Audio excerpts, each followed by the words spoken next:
É evidente que o que os trovões disseram já está escondido na palavra, mas tem permanecido como 7 mistérios para nós no decorrer das eras.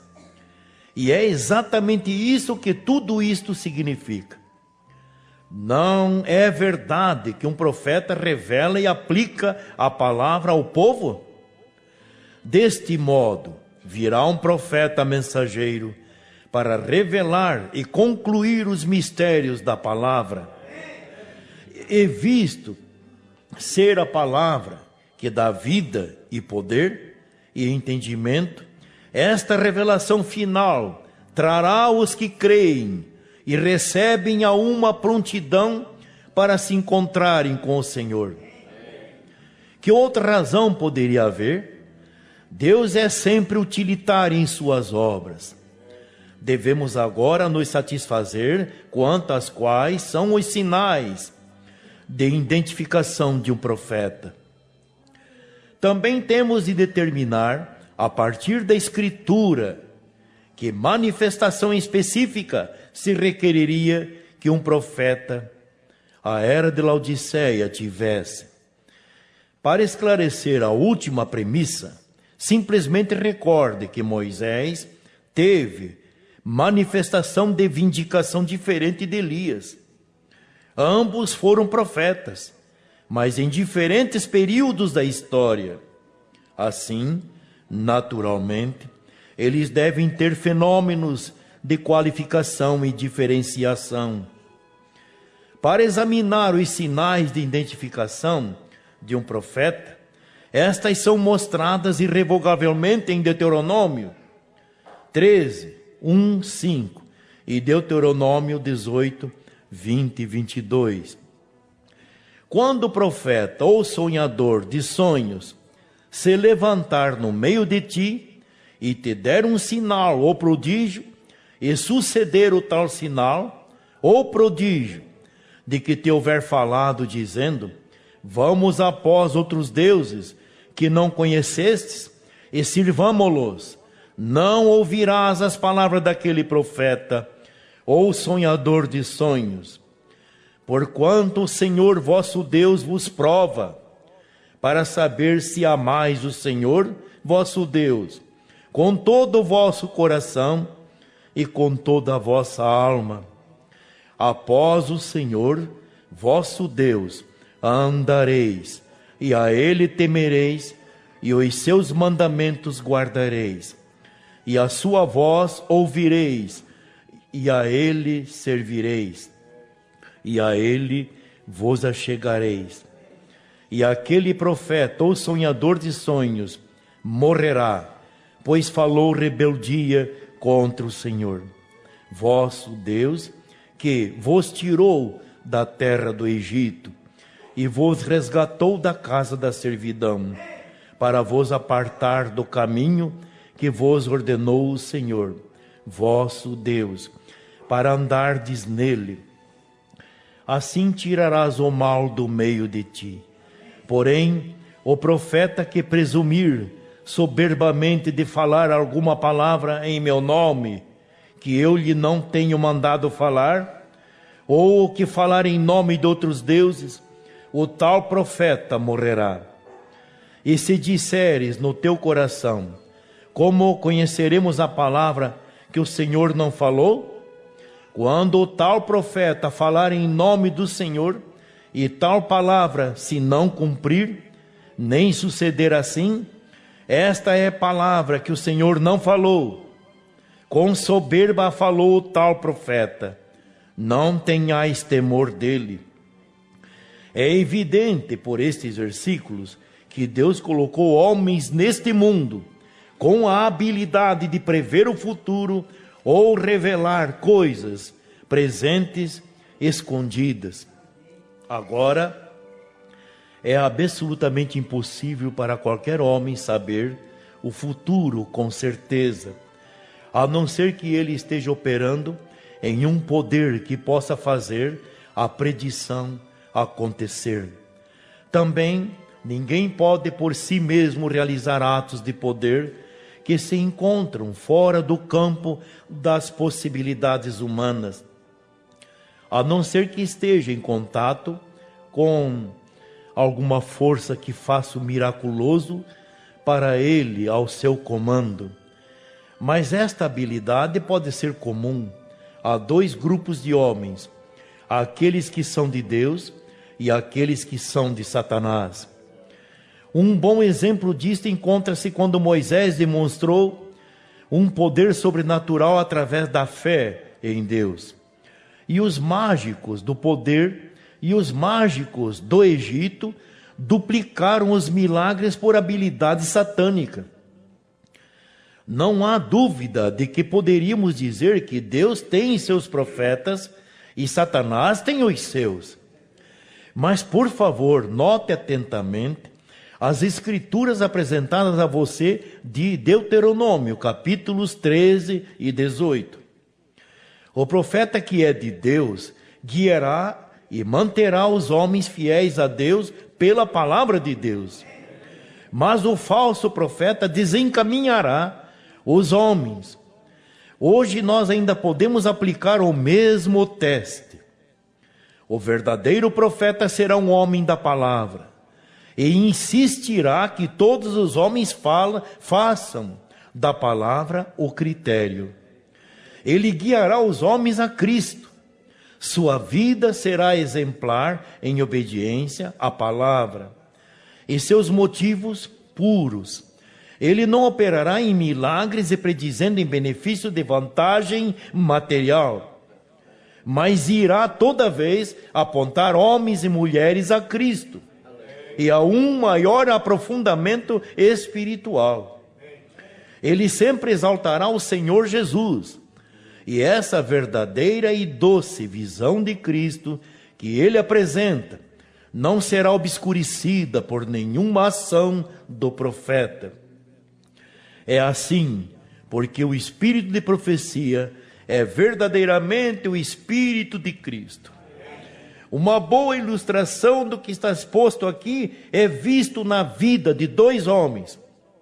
Eram dois profetas, Moisés e Balaão. Veja a preocupação de Moisés, o qual está pronto a dar sua vida e tudo de si em favor da glória de Deus e o bem eterno do povo que ele guia. Aqui está um homem clamando contra o pecado, suplicando a humanidade e glorificando a Deus. Aqui está um que pode dizer: já tomei qualquer coisa de vós?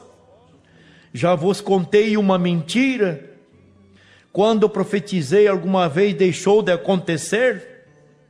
Alguma vez vos desencaminhei ou retive algo de vós que devíeis ter tido? Não vos guiei sempre a Deus e me lembrei sempre de vós do vosso bem? Não tenho sido fiel tanto a Deus quanto a vós? Mas Balaão não podia dizer assim.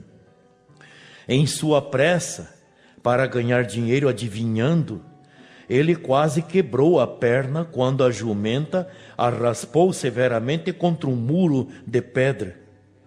Em ganância cega, ele tentou fazer comércio de todo o dom que possuía. E quando não pôde obter suficiente poder ou autoridade para prejudicar Israel, ele concebeu um plano para destruí-los. Este plano foi levar Israel à fornicação com as moabitas em Baal-Peor. Isto foi 100% contrário à palavra de Deus. Ele os conduziu para longe de Deus. Este homem, Balaão, de fato não tinha utilidade para a palavra de Deus, nem para Deus, nem para o povo de Deus. Ele era um egoísta, um destruidor. Mas um verdadeiro profeta, ao longo de toda a palavra, é apresentado como um servo, um que procura o bem-estar de outros homens acima do seu próprio. Ele não adula as autoridades, nem menospreza os humildes. Ele diz e pratica a palavra de Deus. Sua devoção a Deus está na palavra e através da palavra, o que ele demonstra pessoalmente por seu ministério e sua conduta. Pelo que agora sabemos, compete a nós evitar poder que venha de ou através da vida de homens errados de coração e errados de atuação. Evitar as palavras daqueles, ainda que eles falem de modo tão elevado, que deixam de lado a palavra de Deus ou estejam de alguma maneira contrárias à Escritura, escrita que Deus inspirou a nós para o bem-estar da nossa vida. Estaria bem lembrar que os dois Simões ainda estão conosco hoje, Simão Pedro e Simão o Mágico. Aí está o grande de Deus, e o outro grande que não tem nem parte nem sorte com Deus. Há sempre dois homens ou dois grupos que demonstram poder, mas um tem a fonte errada de poder. O espírito do anticristo está aqui tanto quanto o espírito de Cristo. O espírito do anticristo nos profetas e Satanás é tão parecido com o real e verdadeiro Espírito de Deus, que só mesmo os escolhidos escaparão do engano. Mas Mateus 24, 22, 24, e se aqueles dias não fossem abreviados, nenhuma carne se salvaria, mas por causa dos escolhidos, serão abreviados aqueles dias. Então, se alguém vos disser, eis que o Cristo está aqui ou ali, não lhe deis crédito, porque surgirão falsos cristos e falsos profetas, e farão tão grandes sinais e prodígios, que, se possível fora, enganariam até os escolhidos. Estes verdadeiros escolhidos recebem a palavra. Quando estes verdadeiros escolhidos veem o profeta e seus atos de poder, e veem que ele está certo com a palavra e nunca se desvia, eles sabem que ele é de Deus e o recebem. Tudo que esse profeta diz e faz os conduz para mais perto daquele que virá em breve. Eles não buscam nenhuma outra vindicação. Esta é a vindicação. Agora, para examinar o que a Escritura mostra quanto ao ministério deste profeta e mensageiro, a era de Laodiceia, ele é tanto profeta quanto mensageiro. De fato, ele é o mensageiro à era. Ele tem uma mensagem, mas ele dificilmente poderia entrar em cena como mensageiro e ser aprovado como tal, sem ser basicamente um profeta, com quem estão a palavra e o poder. O ofício de profeta o qualifica a ser chamado mensageiro. É como foi com João Batista. Jesus disse: que fosse ver um profeta? Sim vos digo eu, muito mais do que profeta, porque é este de quem está escrito: eis que diante da tua face envio o meu anjo, que preparará diante de ti o teu caminho. Este mensageiro, precedendo a primeira vinda de Cristo, foi predito na Bíblia, mas não chamado por nome. Você não acha que o mensageiro era de Laodiceia, que será precursor da segunda vinda de Cristo, de que se fala mais e de maior importância do que a primeira vinda de Cristo, também será encontrado na palavra, se nós apenas tivermos olhos para buscar e ver. Sim, e ele também terá o ofício de profeta, que vindicará sua posição como mensageiro a esta era. E é exatamente isso que Apocalipse 10, 7 diz: nos dias da voz do sétimo anjo, quando tocar a sua trombeta, se cumprirá o segredo de Deus, como anunciou aos profetas seus servos.